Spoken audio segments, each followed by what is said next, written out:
Hey guys, welcome back to the shop and thanks for checking out the video. Today we're going to be rolling out the leather and making a really fun project.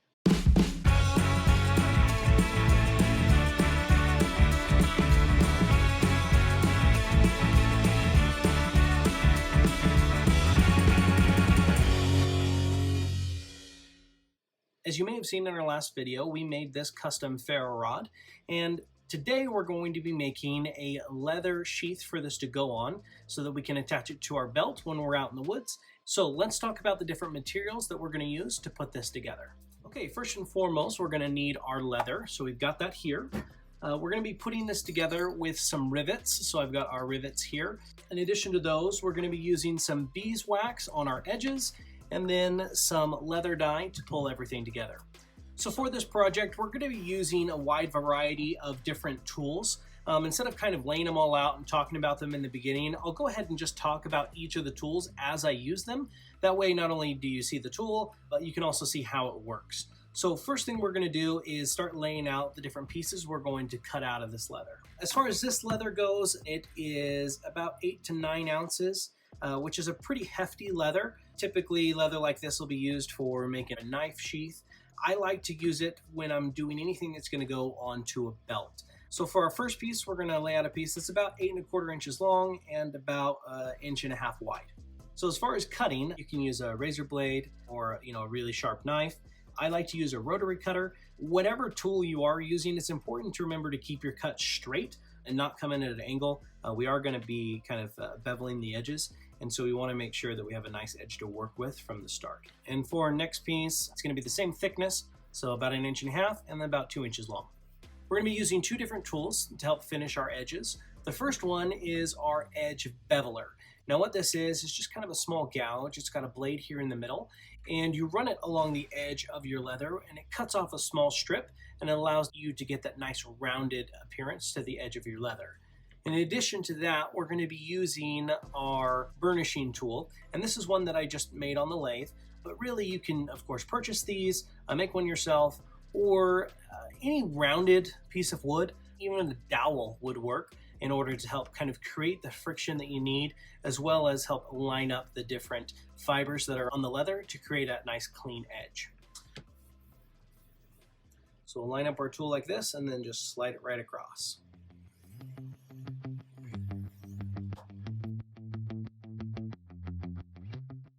Okay, so we've got the edges beveled on all the top pieces of our leather. We haven't done the inside yet, and the reason for that is that with our construction, we're going to be folding this piece over like this to create our belt loop. From there, we're going to be adding this piece on the front, which then will create the portion for our ferro rod to go in. So with these areas that are going to be stacked up together like this, we don't want to bevel this inside edge because we want them to be uniform and stay together. So we'll go ahead and run the bevel tool across the sections that aren't going to be put together, and then we'll go ahead and move on to burnishing.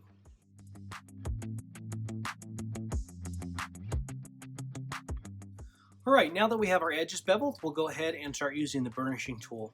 For that, we're going to take some of this water and just run it along the edge, and then use the burnishing tool and run back and forth on it.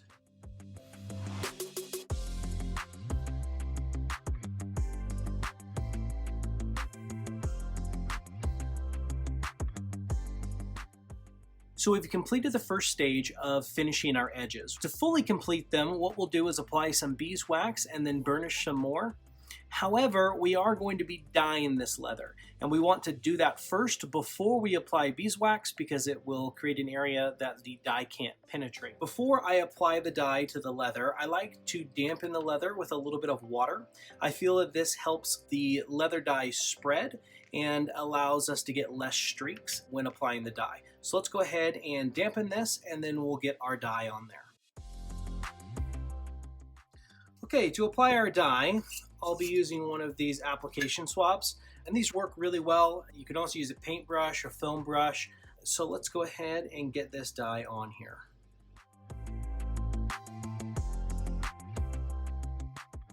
Now after I've added the dye to a piece, what I'll typically do is take a piece of paper towel or whatever it may be, and then just wipe off any excess dye. Now it depends, if I wanted this a lot darker, I could just let that rest on there, but I want this one to be a little bit lighter. And so any of the excess dye, we'll just go ahead and wipe off with this paper towel.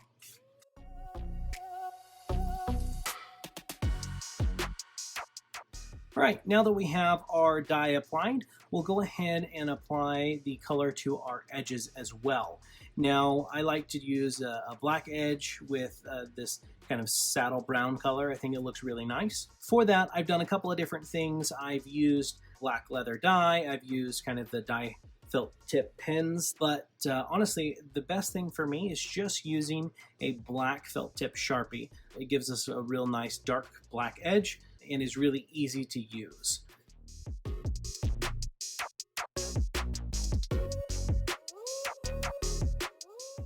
All right, now that our edges are all nice and black, we'll go ahead and let these dry and then move on to our next step. Okay, as you can see here, our leather is much lighter than it was before. That's just part of the drying process, and this is pretty close to the intended color of that dye. So what we're going to go ahead and do now is start to finish this outside edge. So for that, we're going to go ahead and apply some beeswax as well as use our burnishing tool.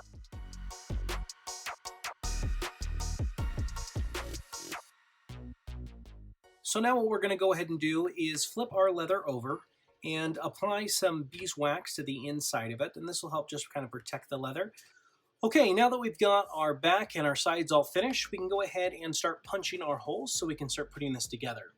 For that, we're going to be using a leather hole punch, and this one comes with some adjustable tips so you can adjust the size of the hole that you're going to be punching. The one in here is about the same size as the post of our rivets, so that's going to work out perfect, and then we're just going to be hitting that with a mallet. When laying out the holes on the leather, I like to take the actual top piece of our rivet and set it on the leather so I can get a good idea of what it's going to look like as far as placements, to make sure that we have plenty enough room all the way around the edges of the rivet so that we're not hanging over the edge or whatever the case may be.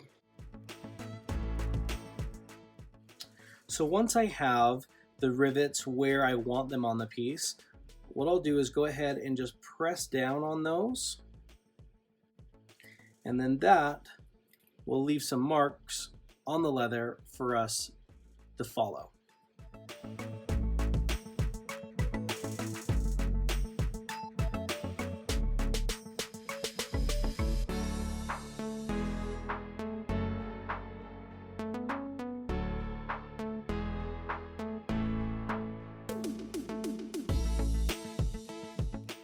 All right, now that we've got all of our holes punched, it's time to address our rivets. Looking at the rivets themselves, I'm not a big fan of the way that the gold looks next to this color.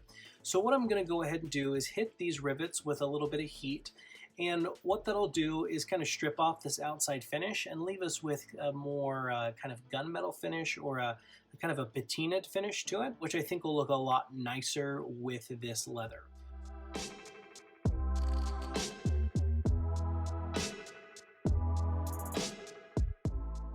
All right, so as you can see, we've got a nice kind of gunmetal finish to these now. So let's go ahead and start putting everything together. So we got our first set of rivets in, and things are nice and tight, and everything's in place. I did just notice that we didn't put the holes in the back here. So I'll go ahead and get those punched, and then we can go ahead and set that second set of rivets. Okay, so what I ended up doing was just drilling a hole down in through this side so that I could see on this side where to punch the holes. So we got that all worked out. So now what we're going to go ahead and do is get this back side a little bit wet. The reason we got that wet is it'll help mold the leather to the shape of our ferro rod.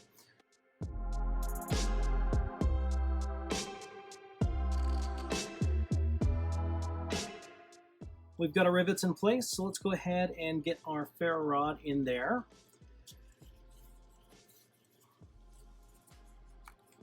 Looks like a nice fit.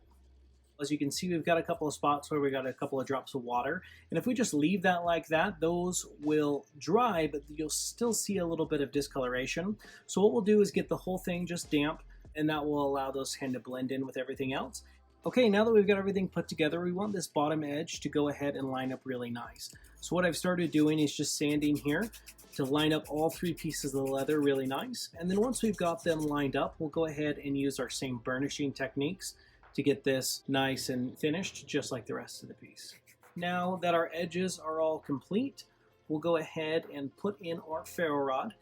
We'll want the ferro rod in there while it's drying so that it doesn't lose its shape and we continue to have a nice snug fit.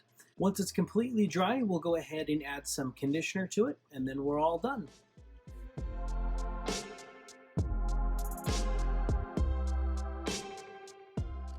Our leather ferro rod sheath is all complete, and I think it turned out pretty good. As far as overall fit, we've got a nice snug fit for our ferro rod where it's not going to quite fall out, but we've also got this elastic on the end that we can just loop over this side like that, which will completely lock it into place, making sure that it doesn't fall off of your belt. We've got a nice oversized belt loop to make sure it's going to go on your belt easily and fit a couple different sizes of belts, so that's nice. All in all, I'm really happy with how this turned out. I think we'll go ahead and end it here with some close-up shots of this. Thanks so much for watching, guys, and we'll see you on the next one.